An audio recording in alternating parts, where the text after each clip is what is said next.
자, 안세영 선수의 작심 발언, 정부의 그 마음이 닿은 걸까요? 오늘 문체부가 배드민턴 협회 중간조사 결과를 발표했습니다. 안세영 선수가 폭로한 의혹들이 상당수 사실로 드러났다면서 개선하겠다라고 밝혔어요. 보시죠. 문체부는 경기력과 직결되는 용품은 선수의 결정권을 존중해야 한다고 판단합니다. 현재 배드민턴 협회와의 후원 계약이 2027년 3월까지인 점을 감안하여 그 이전에 신속한 개선을 위해서 후원사와 협의하고 있습니다. 문체부는 국제대회 출전 제한이 선수의 직업 행사의 자유를 과도하게 제약하는 만큼 폐지하도록 권고하겠습니다. 배드민턴 협회는 지도자의 지시와 명령에 복종을 요구하고 협회의 정당한 지시에 불응하는 경우 자격 정지 등 불이익을 줄 수 있는 권한을 가지고 있습니다. 이러한 규정은 부당한 규정입니다. 문체부는 즉시 폐지를 권고합니다. 자, 안세영 선수가 요구했던 것들을 대부분 좀 많이 들어준 것 같은데 크게 4가지거든요. 안 기자님 소개를 좀 해주신다면요. 네, 그 가운데 핵심적인 것 중에 하나가 바로 유니폼, 라켓, 신발 등 후원사 용품만 사용하라는 거에 대해서 이런 스폰서 계약을 많이 풀어줬으면 좋겠다고 얘기를 했습니다. 예. 이거에 대해서 문체부는 이게 아무래도 경기력과 직결되는 용품이기 때문에 선수의 결정권을 존중해야 된다고 했는데 다만 후원사와의 협의를 얘기를 했습니다. 후원사 입장에서는 아무래도 홍보 목적으로 지원을 하는데 다른 물품을 썼을 때 어느 정도의 손해를 감수해야 되죠. 그래서 협의가 있는 부분이지만은 충분히 개선이 필요하다고 권고하겠다는 입장을 낸 겁니다. 자, 그리고 또 그 외에 또 다른 거는 이제 국가대표가 아닌 개인 자격으로도 과연 출전할 수 있을지 여부인데 이거 관련해서 원래는 이 협회 규정이 여자는 만 27세가 돼야지 가능하다고 얘기를 했었죠. 근데 안세영 선수 지금 만 22세여서 4년 뒤 미국 LA 올림픽 때도 만 26세입니다. 이렇게 놓고 봤을 때는 안세영 선수가 4년 뒤에도 개인 자격으로는 결코 출전할 수 없다는 거죠. 이거 관련해서도 해당 규정을 폐지해야 된다고 얘기를 한 겁니다. 이게 폐지되면 자격 조건이 충족되기 때문에 4년 뒤에 대표팀이 아니더라도 안세영 선수는 국제대회에 나갈 수 있고 즉 올림픽에서 여전히 태극마크를 달 수 있게 되는 겁니다. 그렇군요. 이제 국가대표가 아닌 개인 자격으로도 국제대회에 출전할 수 있는 길이 열리게 될 것 같아요. 협회를 향해서 그동안 답답한 마음을 토로했던 안세영 선수의 지난 발언도 한번 이어서 들어보시겠습니다.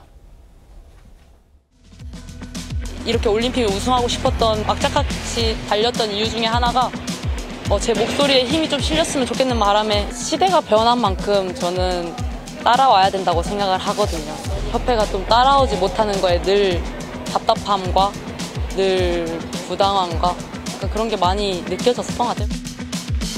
저는 정말 싸우려고 하는 의도가 아니라 저는 정말 운동에만 전념하고픈 그런 마음을 호소하고 싶어서 그렇게 이해해달라는 마음으로 말씀을 드린 거고요.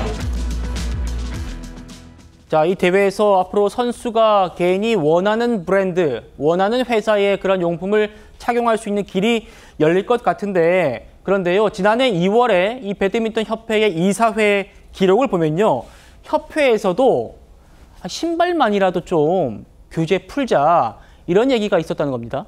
자, 현재 유니폼, 라켓, 신발까지 모두 후원사 제품을 강제하는 거는 배드민턴과 복싱 2개밖에 없다는 거죠. 그중에서도 이 신발 같은 경우는 경기력에 직결되기 때문에 선수들의 얘기를 들어줄 필요가 있다는 게 협회 내부적으로도 얘기가 나왔다는 겁니다. 그게 지난 2월에 나왔던 얘기인데 그때 이게 결과적으로 볼 때는 배드민턴 협회장이 안 된다. 그건 협회의 후원 계약을 위반한다라고 하면서 거절했다는 거죠. 아, 이때도 협회장이 막았다. 그렇습니다. 당시 결국 안세영 선수가 결국은 이 후원 신발을 신을 수밖에 없었고 대신 미끄럼 방지 양말을 맞춤형으로 착용한 후에 이렇게 금메달까지 딸 수 있었던 건데 만약에 이렇지 않고 정말 본인에게 맞는 신발을 신었다면 더 좋은 결과까지도 바라볼 수 있는 상황이었겠죠. 결과적으로 볼 때 지난 2월에 내부적으로 문제가 이미 제기됐음에도 계속적으로 지적돼왔던 고질적인 문제라는 거였고요. 중요한 거, 이번에 문체부에서 배드민턴 국대 선수 48명 중에 22명과 지금 면담을 나눴는데 이 22명 모두 라켓과 신발의 경우는 본인이 원하는 것을 쓰게 해달라는 입장을 냈다는 거죠. 네. 결국 안 선수 개인의 욕심이 아니라 모든 선수를 위해서 안 선수가 소위 총대를 메고서는 목소리를 냈다고 볼 수 있는 대목입니다. 그렇군요. 그 안 선수가 작심 발언을 한 배경 또 있지 않습니까? 대표팀 내의 그 악습들, 7년 동안 막내 생활하면서 어떤 악습을 견뎌야 했는지 이 부분 조사가 됐습니까? 네, 이 내용 보면은요, 촌내외 생활과 훈련 중 지도자 지시와 명령에 복종하라 이런 내용이 있다는 겁니다. 자, 그리고 여기에 불응하면은 결격 사유로 돼서 여러 가지 불합리한 일을 당할 수 있다는 겁니다. 이거에 대해서 이미 문체부는 앞서 고 최숙현 선수 사건 후에 공식적으로 폐지했는데 잔존이 돼 있다고 했습니다. 그럼 최숙현 선수 사태가 뭔지 알아볼 필요가 있는데 2020년이었습니다. 트라이애슬론 선수였는데 구타와 가혹행위 때문에 결국은 돌이킬 수 없는 선택을 했던 일이 있습니다. 이때 이후로 이런 식의 명령과 복종에 대한 거는 없애라라고 했는데 아직까지도 배드민턴 협회는 잔존하고 있었기 때문에 이거 역시 없애라고 얘기를 했고요.